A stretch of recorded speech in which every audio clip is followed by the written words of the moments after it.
Well, good morning, everybody. As you just noticed, this meeting will be recorded, so you just got a notice asking you to accept that, or I guess you can choose to leave.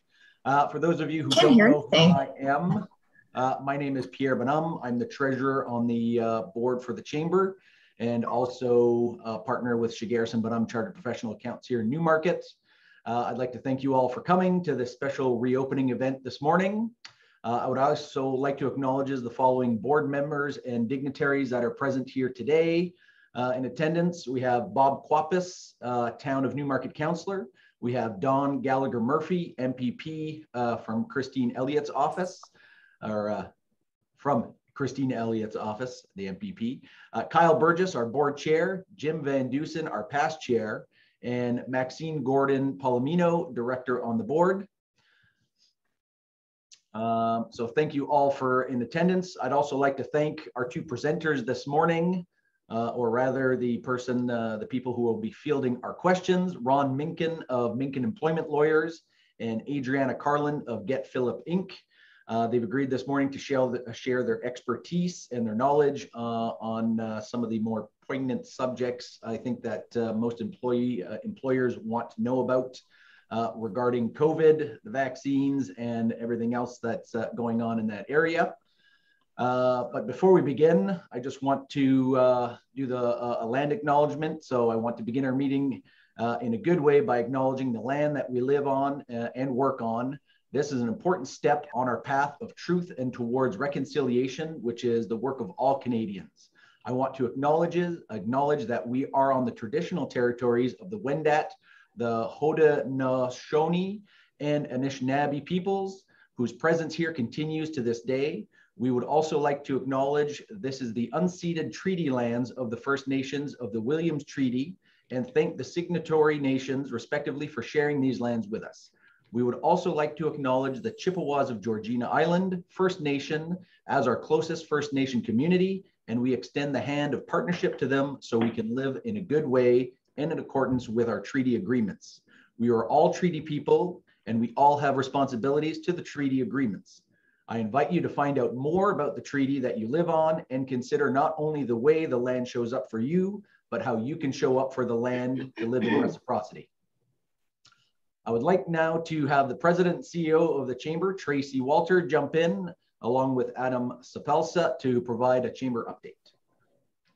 Good morning, everyone. It's great to see you. As so many people on the call today, which tells us how important this is for everyone as we work through the reopening that we've been waiting so long towards. And, you know, as we work towards the reopening our businesses and our economy, well, I have so many of you on the line. I really want to just take a moment to thank all of our member businesses on the call this morning. And for those who might not know the Chamber well, we're a not-for-profit organization, and everything we do is made possible by the businesses who support us through memberships and partnerships. During the pandemic, our advocacy efforts, our shop local efforts have all helped all the benefits of the community. So I really do want to do a shout out to the members who've helped us to achieve that. If you aren't a member, don't worry. We've saved you a spot. Just visit newmarketchamber.ca to find out what the Chamber can do for you.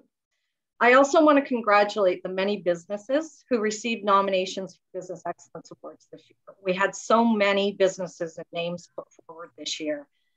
It was a really tough job for our volunteers and our judging committee to narrow down the finalists.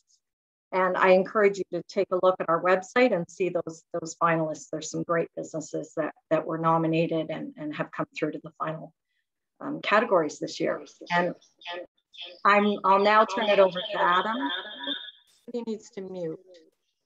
Adam, I'll turn it over to you for an update on advocacy. Sure thing. Thanks very much for that, Tracy. I'll try and keep this as brief as possible so we can fire along. So, yep, the big announcement came out that we're moving into stage 3 on the 16th, which is obviously this Friday, having reached the requisite vaccination rate and drop in case numbers. So that's obviously excellent news. So step 3 focuses on the resumption of additional indoor services with larger numbers of people and fewer restrictions in place. with restrictions in place on larger numbers of people. So some of the highlights of the reopening in stage 3 include indoor dining with no limits on the number of patrons per table, indoor sports and recreational fitness facilities like gyms, they're allowed to reopen with capacity limits. Retail with capacity limited to ensure physical distancing. Personal care services can expand there because they obviously open in stage 2, but they're able to take on more clientele provided physical distancing is kept in place there. And cinemas, concerts, theatres, and other performing arts venues are also allowed to open with limited capacity, which I think is the first time since summer last year. So that's excellent news. So I think what we can see from there's been a bit of a shift from specific sort of capacity numbers and more of a focus on physical distancing. So whereas before we were limiting things to say 15 or 20% capacity, it's now just saying you can have as many. Okay, Mummy's going to, oh, you need your milk, right? Oh, sorry, I think someone, oh, there we go. So in any case, sorry, as I was saying, that shift has essentially happened. It's now moved to capacity rather, certain physical distancing rather than capacity. So we'll be in stage 3 for at least 21 days. And in theory, stage 3 is the last stage, but they're going to look to sort of remove the rest of the restrictions if they can, barring mask wearing and social distancing in 21 days. That's the hope, at least. So we'll keep an eye out on that to let you know once those further set of restrictions are lifted. I'll post the link to the roadmap to reopen in the chat. And we also sent out our Advocacy in Action newsletter this morning, and that contains some of this information as well.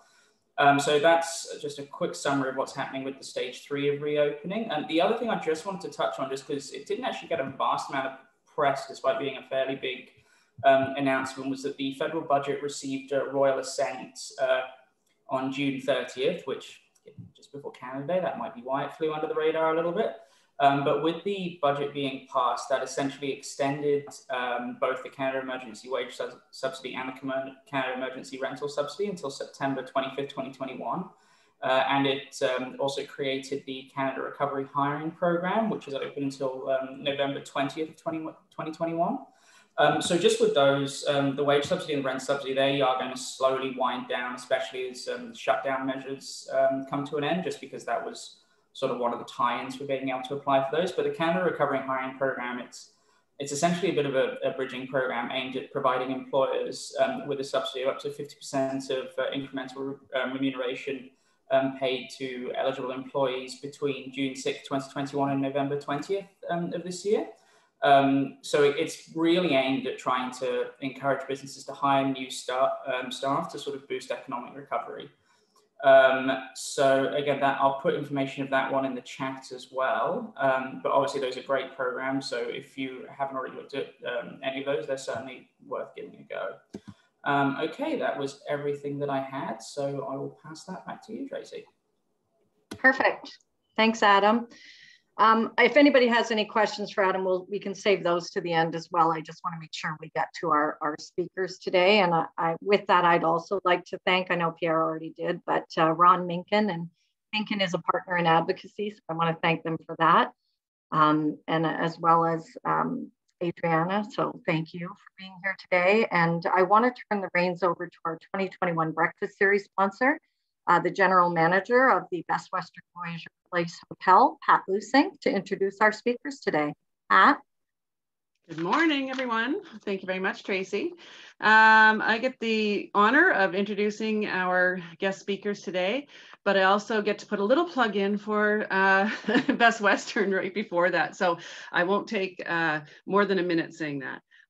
We just heard today that the Buttery restaurant is planning to open on Monday, so that's very exciting for us.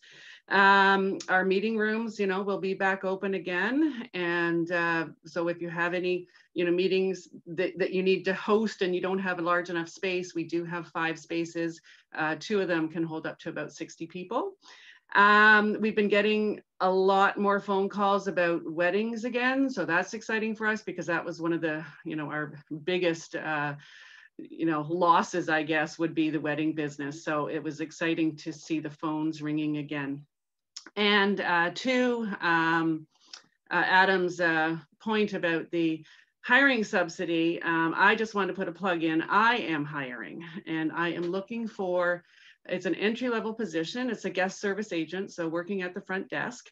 I'm hiring probably 2, and they would be part-time to start with, and more than likely, fingers crossed, business gets busier, they will move into full-time positions. It is an entry-level position. So if you're interested, you know, if you know somebody, you know, we're not looking for tons of experience. Obviously, hotel experience would be great, but we're just not getting applications from people like that. So we're looking for green people that we will be able to train from the get-go. And it does start at minimum wage.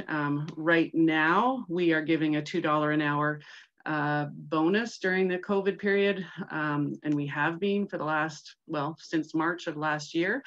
Now that will be winding down as the CEWS winds down, but just so you know. So if anyone's interested, the job posting is on Indeed, but you can also contact me directly if you have somebody that you know that might be interested in that sort of position. So now I will get on to the introductions. Pierre, I believe, introduced himself well enough. Is that right, Pierre? Shake your head. Yeah, okay. So I'm going to introduce Adriana Carlin and Ron Minken. Adriana Carlin is a bilingual, English and French, certified human resources professional with over 15 years experience developing and maintaining strategic HR services and coaching executives and employers on talent management and employment matters. Adriana specializes in accountability-focused organizational design, job analysis and evaluation, job family role profile models, performance-based rewards, total compensation strategies, performance management, competencies, and strategic compensation philosophy development. Wow, she does a lot. She was recently re-elected to the board of directors of the York Region chapter of HRPA. She chairs the regulatory discussion committee. She is enthusiastic about compliance and human rights matters affecting organizations in Canada and the US. And she has delivered key solutions to such industries as the health sector, IT, management consulting, education, retail, and media services. Adriana is currently pursuing her CHRE designation through HRPA and has her HR and business management certificates from Ryerson. In her spare time, I don't know where she finds spare time, but in her spare time, she volunteers as a crisis responder for Kids Help Phone, and to distress, she enjoys hiking. And Ron Minken is the founder and managing principal of Minken Employment Lawyers, established in 1990, known as a leader in the field of employment law and related litigation. Ron is published extensively and is a sought after speaker, having spoken in conferences across Canada. Minken Employment Lawyers recently won the Canadian HR Reporter for Top Employment Law and Labor Firm in Canada. And they are well known to helping businesses, law firms, and HR professionals throughout the country with workplace legal issues. Since January 2020, the firm has been focusing on educating businesses on the legal impact of COVID-19 and vaccinations. They've published a number of employer guides, which are available on their website, and they also publish a monthly newsletter, which focuses on workplace issues, including issues related to COVID-19. So you can visit their website or go to their social media for more information, including video blogs. So a big welcome to Pierre and Adriana and Ron, who will be doing this next section for us, which should be very interesting. Thank you.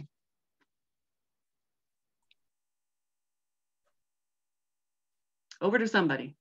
Pierre, maybe. I believe Ron currently has a presentation that he's going to take us through. It'll be about 10 to 15 minutes long, and then Adriana will do the same. And then once those are complete, then we will open it up to some general questions. Ron, I know you sent some questions that will be primers for your presentation. How do you want me to ask those as you, and then you're going to answer those as we go along? Well, as a panel, I'm prepared to hear all your questions, Pierre, that you have. Fantastic. And to put to us. I'm prepared to be under the gun this morning, so to speak. And I thought I wouldn't put together a canned presentation because I'm sure so many of you hear that, but more so, I'm here to really answer questions that you have questions of concerns. I can run through some topics initially, but I'd really like to, get the audience involved in this to see their concerns, because everyone's got different business concerns. And I should say a lot of our information is on our website. And it's best that you sign up for our e-newsletter and also follow us on LinkedIn, because a lot of this has been on and will be on in future. We also publish video blogs. We have a special series of 12 dealing specifically with this whole issue of return to work and vaccinations. Some, just by way of a higher level look at it, some topics that are really hot today is, can employees be required to vaccinate? And, we look at the experience here, we look at the experience in the US and in Europe, and every country is much, much different as to what they're doing. The whole vaccination issue is much different. Some don't, some do. I think the statistics in the States of ones who are vaccinated and are not, there's a huge populace that's not vaccinated there. So that's why lawyers are now grappling with these issues, and even constitutional lawyers who are jumping in there saying, hey, you can't do this. So it's a very hot topic, and certainly, it's something that employers are going to want to be very cautious. If anything, and I could just start off with nutshell advice, is be extremely cautious, because while it's a balance, and the key thing for the employer is really the Occupational Health and Safety Act. That kind of governs this whole thing, ensuring that they have a safe workplace. It's not wanting to do what you want to do or wanting to run your business that you want to run your business. That isn't the test here. It's really one thing to know, a major thing, and it's ensuring that you have a safe workplace. And you've set up proper mechanisms, proper protections to protect your employees. Now, there's no one answer across the board. I mean, you may have a factory production line, and in that production line, there's people that are maybe 3 feet apart, sitting side by side. And what is required to protect the workplace there may be very much different than, let's say, in a smaller office where people can social distance and or work from home and wear masks. So, I mean, the requirement for masking, realize, is that you don't have to mask if your place is not accessible to the public and social distancing is possible. So if it's not accessible and you can social distance, then you don't need to mask at the workplace. Now, most of the time that's not possible because one or two of those factors aren't there, and you need both. So the topics we've been looking at really are, can an employer require an employee to vaccinate? And then there's a whole bunch of subtopics from there, dealing with what if an employee says no? What are the exceptions? How does human rights come into it? What about personal preference? And if masking and social distancing is good enough, then why is there a requirement to vaccinate? And also, if almost everyone's vaccinated, then why is there a requirement that the other person or the people vaccinate if the others are, or some others are? And I guess what we're lacking, and what employers are having a fumble with is really, we have no real case law on this as yet. Plus, I haven't seen any independent evidence on the efficacy of the vaccinations. So, these are things that we're looking at, and that's why employers are having a difficult time, because if there was independent evidence, then it'd be a lot easier for them to, have education sessions with their employees, and also to make decisions, because if they know that something's going to is sufficient evidence to show that it's going to help employees, then certainly employers would require employees to participate. So, other areas that we've seen from here would be, what if the refusal is based on a personal preference? You know, when is a refusal the proper refusal, and when do you need to accommodate? You know, other ones would be, can you require them to disclose, and the Privacy Act considerations? You know, can you enforce COVID-19 testing among your employees? Now, what about working from the home and working from the office? You know, what policies apply? Same ones from the office at home? What about the whole issue of policies regarding video conferencing? Policies on using Zoom? We see some organizations who don't have those policies out there. And we've heard of some in Ottawa who we've seen things that maybe should not have been seen. Yes, you do need a clothing policy. Yes, you must be clothed at home while on Zoom, okay? Just in case anyone thinks otherwise. Plus the employer can say how you must be clothed as well too.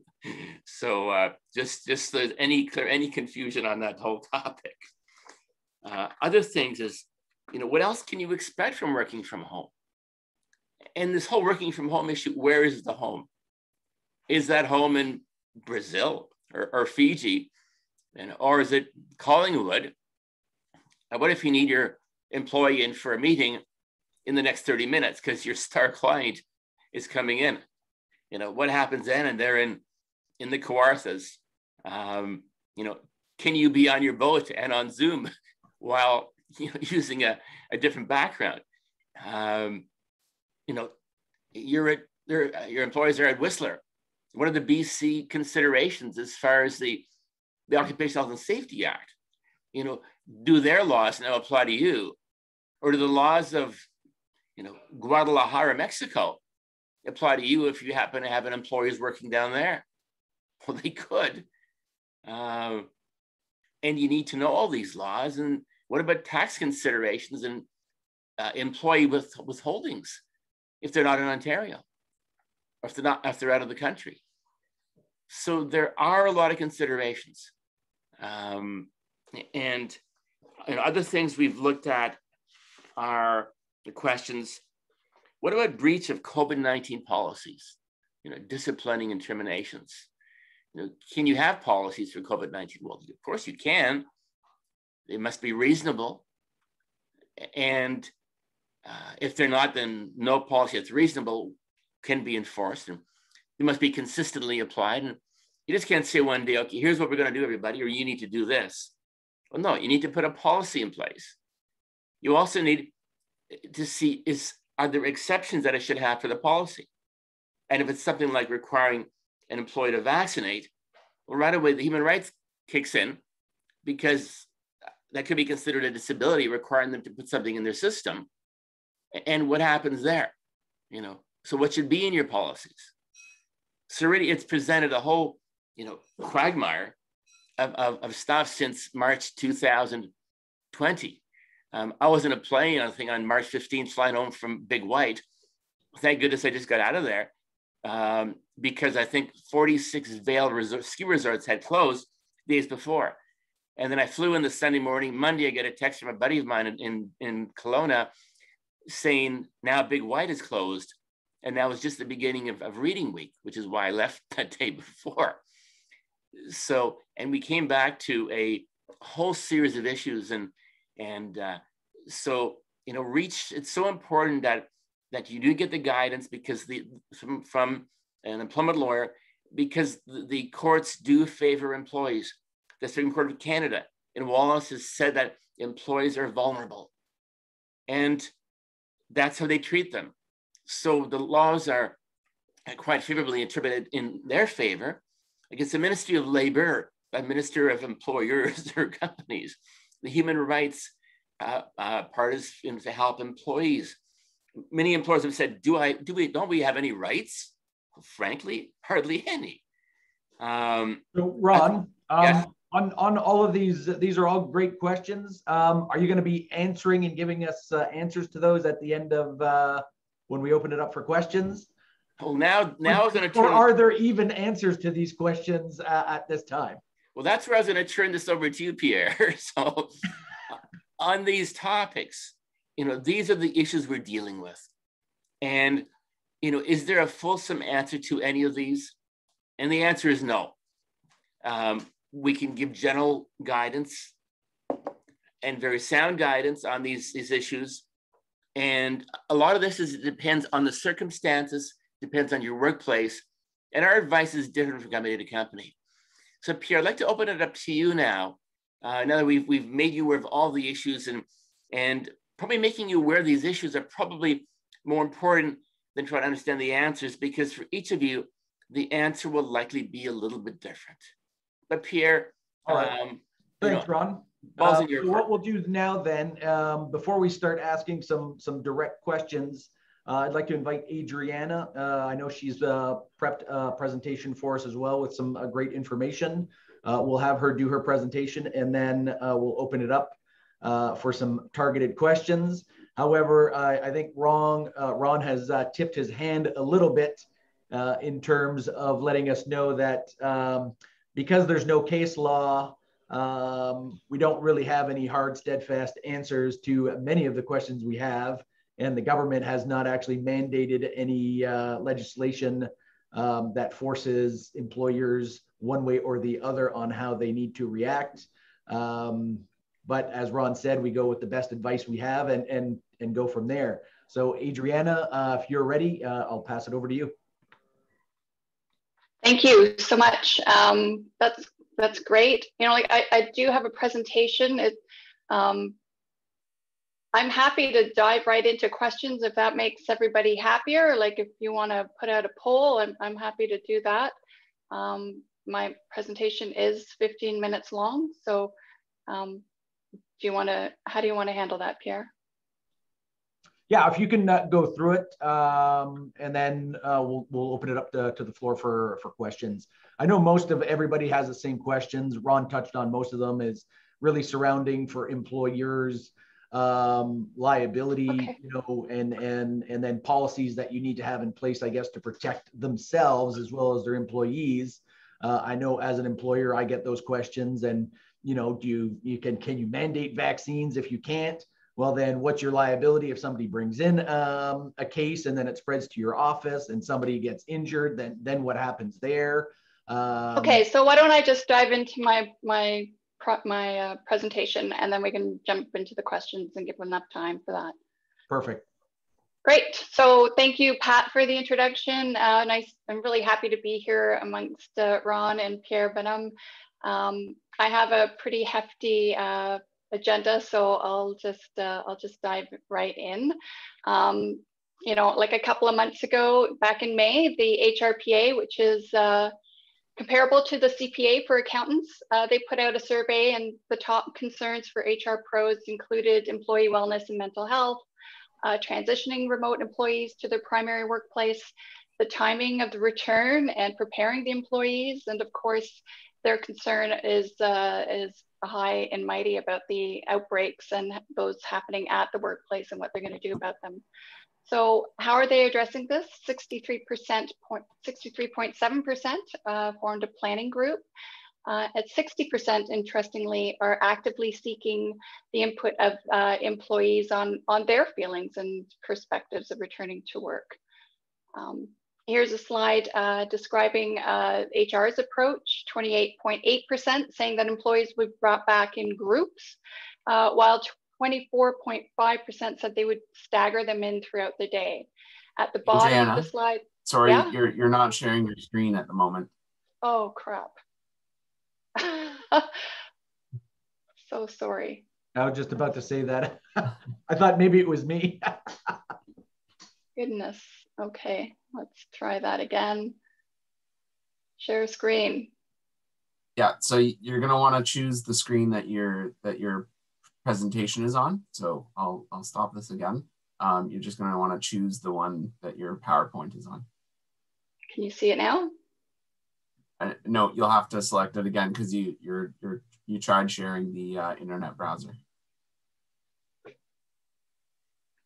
Okay, let's see. Sharing screen. That's the internet browser. We're still seeing your web browser. So when you're going to share screen, it should allow you to pick at the bottom which screen you're wanting to share, so that you need to pick the one with your PowerPoint presentation on it. Voila. How are we doing? There we go. Perfect. Thank you. Sorry about that. All right. So as I was saying, 28.8% will be brought back in groups. 24.5% said they'll stagger them in throughout the day so that there's, you know, that physical distancing allowance. And then you can see at the bottom here, very few are bringing everyone back at once, and only 4% are keeping all non-essential workers remote. A poll in the US, Ceridian, they're a payroll organization. They polled 1,156 employee adults who work or worked in an office setting about returning to work, and 83% said they wanted to return full-time at some point. Conversely, the Canadian Workforce of the Future survey was done by PwC back in July of last year. They put Ontarians at least comfortable with returning to the workplace for 30%. And the survey found, and I'll quote this, employees said their top 3 challenges are dealing with work-life balance, especially for households with kids, maintaining productivity, and communicating with coworkers without the traditional in-person interactions. So despite naming maintaining productivity as a top challenge, some Canadian workers in their poll said that their productivity has actually increased since the pandemic. And employees are largely split around whether productivity has increased across the board. 35% say it's increased, 25% decreased, and 40% say they feel their productivity has stayed the same. I've got resources lists at the end of the slide deck, which I'll share with everybody at the end. So if you're interested. For SHRM, which is the HRPA counterpart in the US, they posted an article on recruiting trends that have been shaped by this pandemic. And Pat, as you can attest, it's hard out there, right?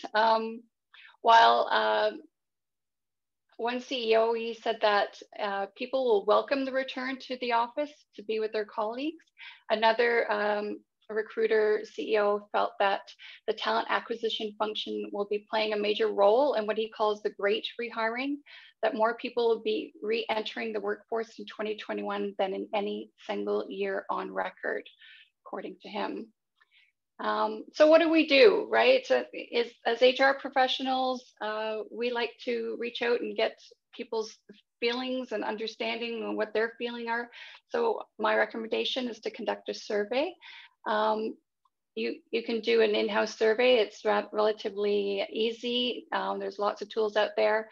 It's low budget. You know, it's actually the fastest route in my experience to build culture and get buy-in for changes and implementing new policies. So I've created this questions. There's, you know, different questions that you can ask. I like to keep my survey short, like 1 to 5 questions top, to get engagement, and then you can do with it something with the results. So make sure you address the concerns. So while you're gathering these results, some key considerations for planning the return to work, I like recommending looking at the big picture. And Ron, you referred to these topics as well. You know, revisit your mission and vision. Lots has happened in the past 18 months. You know, there's a lot of concerns about diversity and inclusion. So do you need to review your values? You know, like what's really important to you in your organization? What about your stakeholders? Are they the same?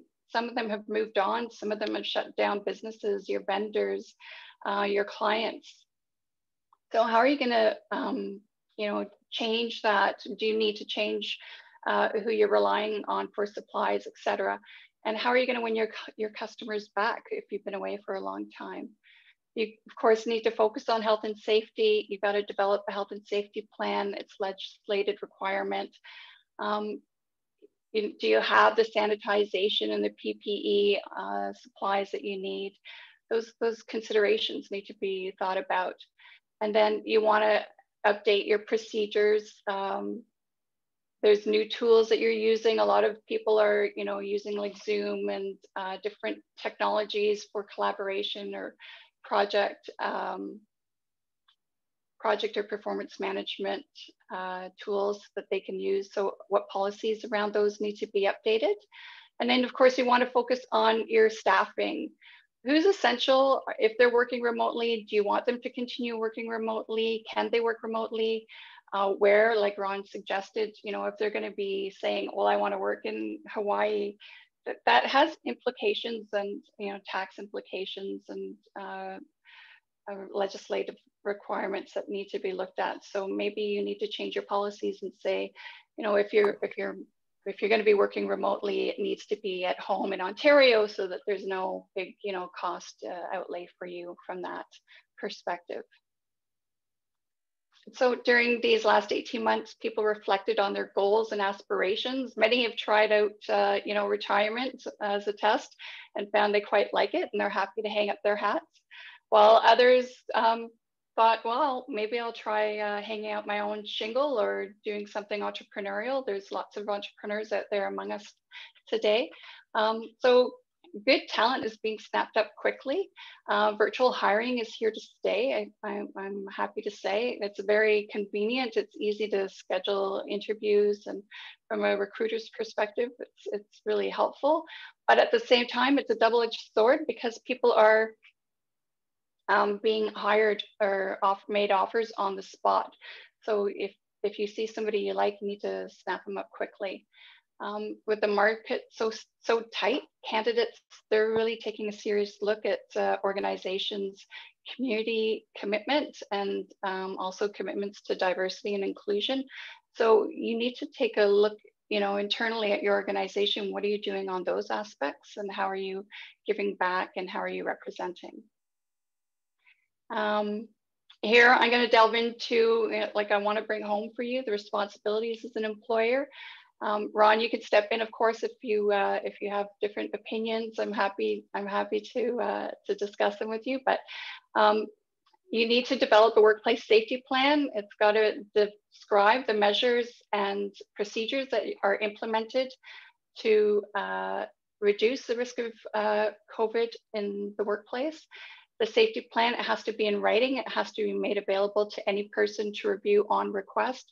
And the person responsible for the business has to ensure that a copy of the safety plan is posted in a conspicuous place where it's most likely to come to the attention of the individuals working for or attending the business. And what's in a good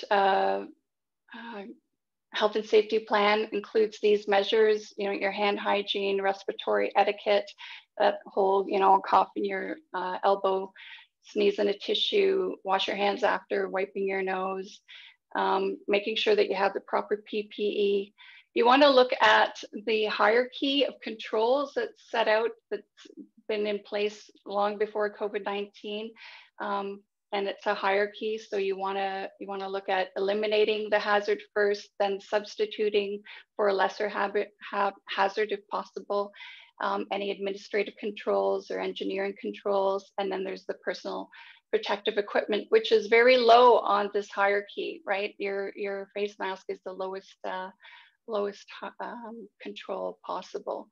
So there's lots of tools out there to help you with your safety plan. There's a guide that's put out by the Ministry of Labor, Training and Skills Development. There's actually a workplace safety plan template, and I've got links to that as well. And there's the Workplace Safety and Prevention Services has put out webinars to help you as well. Screening.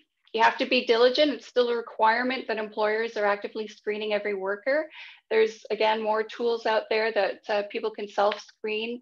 I recommend to my clients that they collect those. They can be emailed directly to your mailbox. You need to do contact tracing. If somebody reports to work and they've got COVID, or they say they have symptoms, you need to be able to forewarn those that they may have come into contact. So you need to know where everybody's at any given time. You know, there's a whole anti-maskers and anti-vaxxers, and what are your rights as an employer? I always recommend compassion. If somebody says they can't wear a mask, just ask them why. Is it a medical reason? You don't need to know the medical reason, but you need to know how to accommodate them. So make sure that you have a functional abilities form available to give them so they can get their doctor to fill that out and give that to you so that you know how to best make accommodations that are reasonable for your organization. Policies and procedures, of course, please set out the ground rules so that everybody knows what their expectations are. Like an employee handbook, it needs to be regularly reviewed, especially when there are challenges like this pandemic has created. So you want to prepare your managers and frontline staff on how to approach external people who do not wish to wear a mask. Make sure you have signage prominently displayed so that they can't claim you're discriminating them against them for any reason. You want to advise managers on how to handle COVID leaves. You know, there's the shots, there's the symptoms after the shots, there's the potential for exposure. How are you going to handle all those questions? You want to ensure you have a policy in place and that everybody knows what that policy is so that there's no, second guessing. The most common concerns I get are around attendance and absence policies. So have a look at that. How are you going to deal with somebody who says that they feel they got COVID? And I get it, it's confusing, right? Because there's been so much information out there. Is it 3 days paid unless you offer a greater right? Is it IDEL through EI? No, it's not. It's through WSIB, and you've got to make a claim now to be reimbursed. And so you need to stay on top of these things. You know, the pros, like Ron here, myself, we can help you out. We can answer your questions. You just want to make sure that you have the policies and that you know who to contact. If somebody reports to work that they have symptoms, tell them to call telehealth, have the number on hand. Maybe look at your benefits provisions and what is in there that can help you talk to your provider. Maybe they've got some extra COVID details to help support your organization specifically. And just remember that you cannot require an employee to provide a certificate from a physician or a nurse as evidence. Employers are not prohibited under the ESA for requiring medical notes in the context such as the return to work, but you do need to be reasonable in your request, and you have to tread lightly in those areas. So we can talk about that at the question and answer period. And finally, lead with kindness, right? Understand individual concerns. We've all been through a lot. This has caused a lot of anxiety for many people. Some of them have special health issues at home, people that they're living with. Others have childcare problems. Some people are concerned because they're taking public transportation. So make sure you have those health support resources on hand. Again, telehealth is there. It's free. It's a 1-800 number, and they can help with issues such as depression and anxiety as well. On-site, remote, hybrid, however you want to treat your employees, you need to have trustworthy leaders. Employees trust leaders who trust them. So make sure your policies and procedures are in place, well articulated, well communicated, and lead with kindness. Those are my resources. I'll send those out, and that's it for me. Thank you for listening. I really appreciate it. Great presentation. So we'll move it right along to some questions. Right off the bat, I do have a few. So first of all, I guess the hiring during COVID, a lot of people are doing remotely. However, can you ask somebody to come into your workplace for an on-site visit? And then are you able to ask them if they've been vaccinated or not? Ron or Adriana? I'm happy to take this. Go ahead, Ron. That's okay. So 2 questions, Pierre. So to recap, can you require an employee to return to the workplace? Is there any specific circumstance in that, Pierre? Well, no, I'm just talking about if you're hiring somebody, if they refuse an on-site interview, I guess, is that just, can you just dismiss them at that point because you require them to work in your office? Good question. The Human Rights Code does apply. So it's not just workers that are working for you currently, it's in the interviewing process. The best approach to take, and Adriana, please jump in at any time here. But the best approach to take really is being reasonable and always prepared to justify why, and also cautious. The interviews we've had, and we hired a new lawyer about a year back, and amazing young lawyer we hired, and it was all on Zoom. We had meetings that way. Got to know her very well. We had one final meeting on the outside on our deck, right near our office building. So I would just take the cautious approach. And I mean, if everyone is back at work, then I would treat it like she is an employee with respect to the OHSA, making sure that there is that you've exercised safety reasons, and there may be reasons to get her, or to get him to come in for the interview on site. But you got to think, why is that needed? And in some cases it may be, and that's where you got to consider your workplace and what precautions you need to take. And I imagine asking if they've been vaccinated or not is just an offside question, kind of like any medical background. You can't ask any of those kind of types of questions, well, right? It depends on your reason for asking. And that really varies from place to place. So, we need a lot more detail as to, why the industry, what the job is for, that sort of thing. I mean, if it's working in a nursing home or a hospital, then employers are more so justified in asking those questions. Right. Now, something that's come up is we do have a lot of charities on the line today. Are there any differences in how you're treating an employee and the policies that you set around them versus volunteers?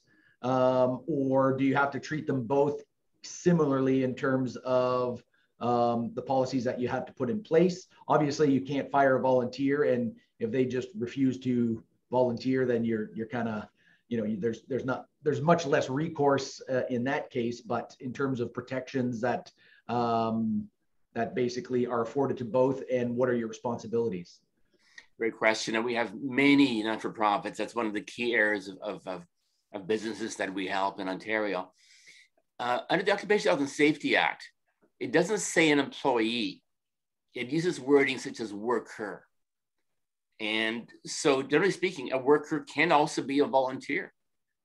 So yes, it would apply to volunteers as well, certainly. Okay.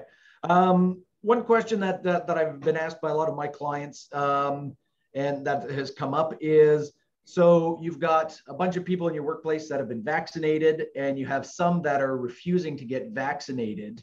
What happens in the case where some employees feel that's a threat and don't want to come into the workplace because they feel like it's not safe for them? Or vice versa, in terms of, the people that aren't vaccinated don't want to come in because they feel they're being threatened and discriminated against. So it's kind of like there's a really double-edged sword on this, that as more and more people get vaccinated is creating maybe a rift. And what are you allowed and what are you not allowed to do, and how do you handle that situation? And we're having cases where employees who are not vaccinated do not want to return if there's vaccinated people there and work side by side. Right. It depends on that workplace. The key thing really to, keep in mind is the Occupational Health and Safety Act says you need to provide a safe workplace. What does that involve? So if you're going to do anything, you want to put a policy in place, but you need to make sure, in consultation with your lawyer, that what you want in your specific workplace is reasonable, and that it'll be justified. Because if it's not reasonable, then the courts don't uphold the policy, and it's like it might tear your policy up then. And that you're prepared to justify. So if there's ones who are refusing or not refusing, whatever you want there, you need to prepare to be challenged. Here's why it's justified. I need this workplace is like that. here's the evidence regarding perhaps the vaccine, these different things. So as long as you build your case, put it together. Now, if you can at the end of the day, then likely what you want to do, you can't do. But the duty is to protect all your workers, the ones who are vaccinated and the ones who are not vaccinated. And you know, respect their human rights. And in your policy, include methods of accommodation. So if one is suffering from, you know, perhaps mental distress as a result, a personal preference, they can't refuse based on a personal preference. But often personal preference branches itself into a real apprehension that causes mental distress, which then would likely be a disability. So you need to have exceptions in your policy. I should say, you know, we are getting into this in a lot more detail. I don't know whether you plan to mention it regarding this chamber's involvement in our presentation Thursday with all the chambers and many of the chambers in York Region. I think you've been promoting that, where we go over this. So we have about an hour to go in detail. I think it's Thursday at 3:30. And I think if information is available on your website, I believe. Yeah. Another question is it reasonable to consider your workplace a bubble? So if you're only open to your staff only and not clients, I guess it depends on how big your office is, but you know, if you're a smaller office, can you consider that part of your bubble and then nobody has to mask, or is that just completely out of the window? And then if you are meeting with clients, you're meeting with them outside of the office and socially distanced. Maybe I'll let my friend jump in here. Sure, thank you. You need to make sure that you're keeping those safety standards upheld, your physical distancing, and that you do have the proper PPE on site in case something untoward were to happen. Like what if there was a fire or something? You've got to be able to put your mask on so you can run out altogether, because you can't keep safe distances in those circumstances. But you still need to do your screening so that you can make sure that you can do the contact tracing in case somebody, 2 weeks down the road says, oh, you know what, I think I've got COVID. So you can decide who you need to contact and let them know. And I know there's, for us at our office, we implemented an online form that gets emailed every morning to all our staff, where they just click on the link and it basically records all their answers, which is an easier way than doing it through paper. One thing Adriana, my understanding is that the bubble kind of doesn't exist in the workplace. That's outside it. And that's not kind of part of the provincial mandate for businesses in Ontario. Is that your understanding too? Yes, I mean, but if it's a small mom and pop organization and it's just you and you're the owner and your wife and your kids, I mean, that's a bubble in and of itself, right? I think bubbles are restricted to family bubbles, not work bubbles. So I think that kind of pops that bubble. I guess the next question we have is, all the employers here with the, phase 3 coming in, the reopening plan, is navigating what they can do, what they're not allowed to do, and how do they protect themselves. Is it policies, is it procedures, what kind of protocols do they have in place? There's a bunch to think about. So for those employers who don't have an HR person on call that can help them, or an HR lawyer on call that helps them draft their policies, is there any resources that are available to them to help them navigate through this minefield of policies and procedures that they need to implement and follow? Because I know even for us, there's so many different websites, and also the protocols and the pronouncements change very regularly, it seems. Yeah, Pierre, this is where people like Adriana and myself, work hand in hand, because really often the best person to depending on the issue to put the policy together, is a good HR person like Adriana. But of course, Adriana will then probably get it to us to vet to make sure that, that the I's are dotted and T's are crossed. So, these are things that are really applicable from business to business. It's like the wills kit. How many of you will get a wills kit for your will? Well, everyone's different. and you're subject to a huge liability. So just don't go online, pull something off, because there's tons of stuff there that's probably out of date or not applicable even to your business. But that's something that you know, Adriana is very skilled at it, and you know, we both can help on that issue. Right. A question, Adriana, I guess, can you ask your employees if they are vaccinated for the purposes of planning return for employees, so that you can make accommodations for the people who are vaccinated versus not vaccinated? So I guess if that's the case, can you segregate, if you have room in your office, all the unvaccinated people go in that room and they use a separate entrance versus the vaccinated can conglomerate, or is that just completely, you know, discriminatory? Yeah, no, you cannot ask. You just, it's a private, confidential matter. You know, your medical history is your own. It's nobody's business. So of course, it depends on the business. So if you're in, you know, a care home, that kind of thing, there are certain allowances there. But for the regular, you know, organization, no, it's none of your business who's been vaccinated or who has not. Exactly. I'll ditto that. You know, Pierre, we have answered a lot of these questions in video blogs that are on LinkedIn and on our website. And the latest one we just released yesterday, and that's this very topic. I have it here of, can you require an employee to disclose whether they were vaccinated? Look for the joint statement from the Office of the Privacy Commissioner of Canada that indicates the criteria. Unless all are met, it's considered an encroachment on civil liberties. But these are, you know, we go over these on our video blogs. Go to LinkedIn, you'll see the video blogs there. And it's like basically free advice you're getting. Right. So in that case, so as phase 3 opens up, because they say, you know, if you're double vaccinated, you don't have to wear a mask, versus people who aren't vaccinated still have to maintain a mask. So then if that's the case, how do you police that within your organization then? Are you just basically going to blanket say, because we don't know if you are or not, then you're mandating everybody still has to wear a mask, even though I guess the government has said that if you haven't, then you may be able to remove your mask if you have been vaccinated. So how do you handle that situation? But at the workplace, vaccinations are irrelevant. The key thing, masking, is depending on two criteria. One is accessible to the public, and maintaining social distancing of at least 6 feet.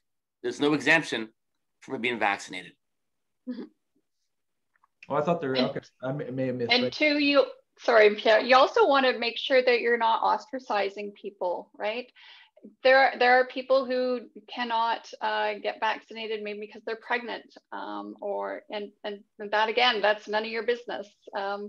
You need to have a bona fide business purpose to require vaccination and knowledge, and for the most part, most employers don't have that. Yeah, so true. Right. So I guess the biggest thing is, like everything else, there's a lot of misinformation everywhere that. Unless you're speaking to professionals and getting you know, direct advice from people who actually know the law and the regulations, you can't rely on posts you've read online that aren't specifically from government websites, or perhaps a professional that can guide you through, again, this landmine of regulations that people don't know about. On another question, so liability. Is there any liability to employers if there's an outbreak, both from a client perspective or from an employee perspective? Adriana? Yes, there is. That's why it's so important to make sure that you've got your health and safety plan, that it's properly there, that you've got all your required signage affixed, so that if anybody comes on site, they can see right away that you know what the requirements are, how everybody's supposed to be working. And there's huge liabilities. I don't know what the fines are off the top of my head because my coffee hasn't kicked in, but yes, it's a doozy. Actually, 4 things: privacy complaints, lawsuits, Ministry of Labor complaints, and claims of discrimination under the human rights legislation. Another thing to keep in mind is accommodation based on family status. This is really key, where your workers are home they're with the kids, they're not in school, you have a duty to accommodate. How far do you go with that duty? That depends. Right. All right. Well, it is 9:30. If anyone has any other questions, I'm sure Ron and Adriana would be happy to help you. If you want to post it in the chat, we can get to that.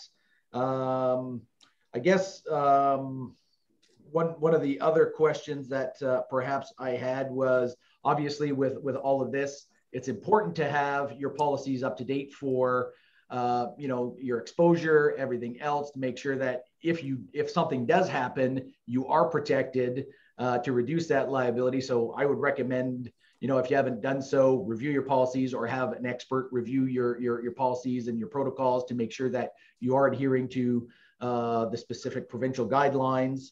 And I know from dealing with some of my clients where, people did refuse to work and had reported it because they didn't feel safe. So as Ron had, mentioned, the labor, Ontario Ministry of Labor came in, did an investigation to make sure that they did have all the policies and procedures in place.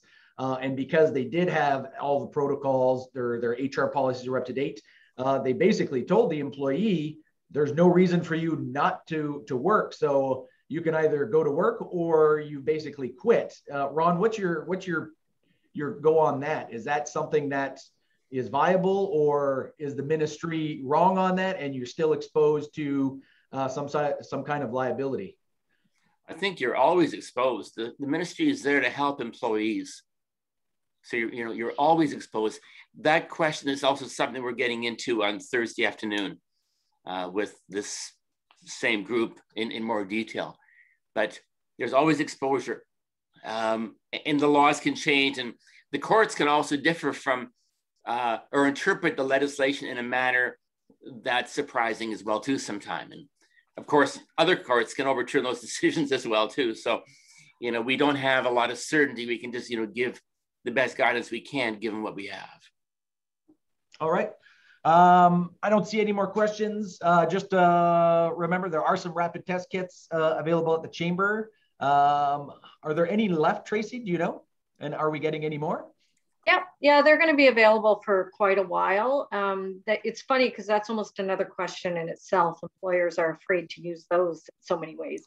Right, and I guess can you have employees? Can they refuse? And then what do you do if they refuse? And that's to make people feel safe. So I realize that there are so many questions left unanswered, and we are going to do whatever we can from the chamber perspective to help provide links to any of the places that we can that have some of this information and policies and templates.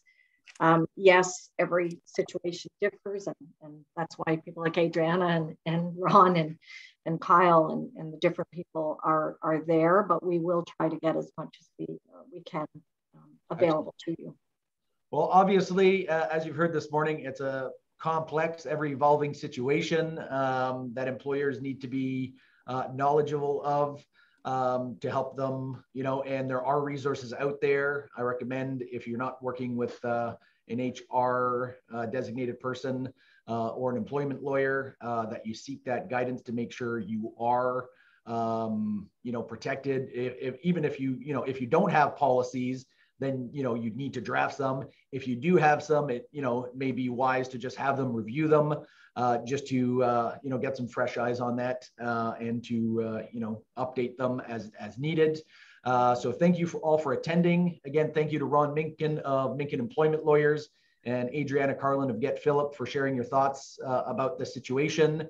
And we all look forward to getting back to some kind of normal. What that new normal is, we don't know yet. It's ever evolving. But thank you for coming on with us, and we hope that you enjoyed this morning's presentation and that we answered some of your questions. Obviously, as we stated earlier, it's kind of hard to give you hard, steadfast answers when there's no case law or any precedents that are mandated. So it's best using the best knowledge available and trying to make the best out of a situation that is and I hate the word common sense, so I will use good sense, because common sense, even though it's common, doesn't translate to good sense. So And that's it. Tracy, do you have anything else? No, just thanks for joining us. And we will try to have more of these conversations as things become clearer. It's a frustrating point for all of us right now, but we're here to help you. So call us and use us as a resource, and we'll find out what we can. So have a great day, everyone. And hopefully we will continue the conversation. Thank you, everybody. Thank you. very Bye. much. Take care.